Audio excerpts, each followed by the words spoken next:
Hello, everyone. Welcome back into the Hot Corner. I am Mike Wolfgang, and thank you for listening on this Monday afternoon.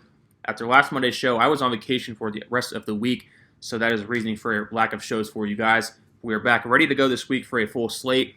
As for today, I have yesterday's scores, tonight's games, a look at the standings because there has been some movement between some teams within the last few days, and it's MLB Field of Dreams week. We'll talk more about that towards the end of the week as that game between the Yankees and White Sox is this Thursday night on Fox at the MLB Field of Dreams setting, that iconic baseball movie. So with that, we're going to lead things off with yesterday's scores. Starting off with Tampa Bay, they took down Baltimore 9-6 yesterday. The Phillies won 3-0 over the Mets. The Phillies overtook the Mets this weekend for the division lead in the NL East. Seattle got a big win over the Yankees 2-0. Toronto beat Boston 9-8. Cincinnati, they beat Pittsburgh 3-2, sweeping the Pirates in that three-game weekend series. Cleveland took down Detroit 7-5 yesterday. The Braves over the Nationals 5-4. The Giants won 5-4 over the Milwaukee Brewers. Minnesota beat Houston 7-5, and Kansas City beat the St. Louis Cardinals 6-5 yesterday in that in-state rivalry between those two teams. Colorado won 13-8 yesterday over Miami in a shootout. Oakland took down Texas 6-3. The Dodgers over the Angels 8-2. Albert Pujols hit a home run against his former team, the Angels. The Padres beat the Diamondbacks 2-0, and the White Sox over the Cubs yesterday 9-3 in Wrigley in that in-city rivalry between those two teams. Starting off with tonight, there are 5 games. Another in-state rivalry between these two teams, the Reds and the Indians. They're going to kick things off tonight in Cleveland. The Brewers will make a visit to Wrigley Field to take on the Cubs. The Yankees will play the Royals tonight. The White Sox will be on the road this evening to face off with the Twins, 8:10 on ESPN, and the Padres will host the Miami Marlins tonight. So with that, we're going to look at the standings quickly here. There hasn't been much movement in this division in the AL East. The Tampa Bay Rays are still in first place, with the second place team, the Boston Red Sox, trailing by 4 games.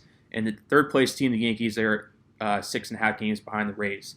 Moving along here in the AL Central, the White Sox are still in first place as they have been through pretty much the whole year, with Cleveland in second place. They're 10.5 games out. In the AL West, we have Houston. They are still in first place. Oakland is in second place. They are 2 games behind the Houston Astros, and the Seattle Mariners are 7.5 games out in third place. Moving along here with the National League, the Philadelphia Phillies, as we talked about, they overtook the Mets for the lead in the National League East.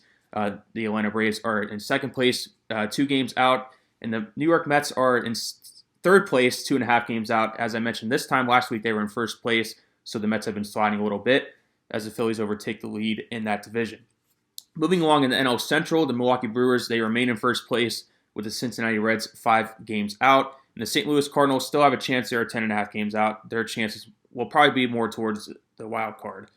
The National League West, the Giants, they are still in first place as they have been throughout the year. They're probably the surprise of this year, as we talked about in the past. Dodgers are in second place. They're 4 games out. And the San Diego Padres are 7.5 games out in third place in that division. Look at the wild card standings here in the American League. The Oakland Athletics and the Boston Red Sox hold those 2 spots, with the Yankees 2.5 games out, and the Blue Jays and Mariners still have a chance in the American League wild card. In the National League, Dodgers and Padres, that's probably how it's going to be. The 2 teams in that National League wild card are probably going to come out of the National League West, with the Reds 2.5 games out, and the Braves still have a chance 6.5 games out. Mets, they're sliding, but they're 7 games out of the wild card game. So before we wrap things up today, let me remind you all to check out Alec Caberner's daily sports show called The Casual Sports Report, which is posted every day. Upon the return here in the coming weeks, make sure to tune in to the Casual Sports Podcast, hosted by Alec, myself, and Matthew Morrison on Wednesday afternoons. That's going to do it for today, you guys. This is your host, Mike Wolfgang, signing off, and we'll see you next time here on The Hot Corner.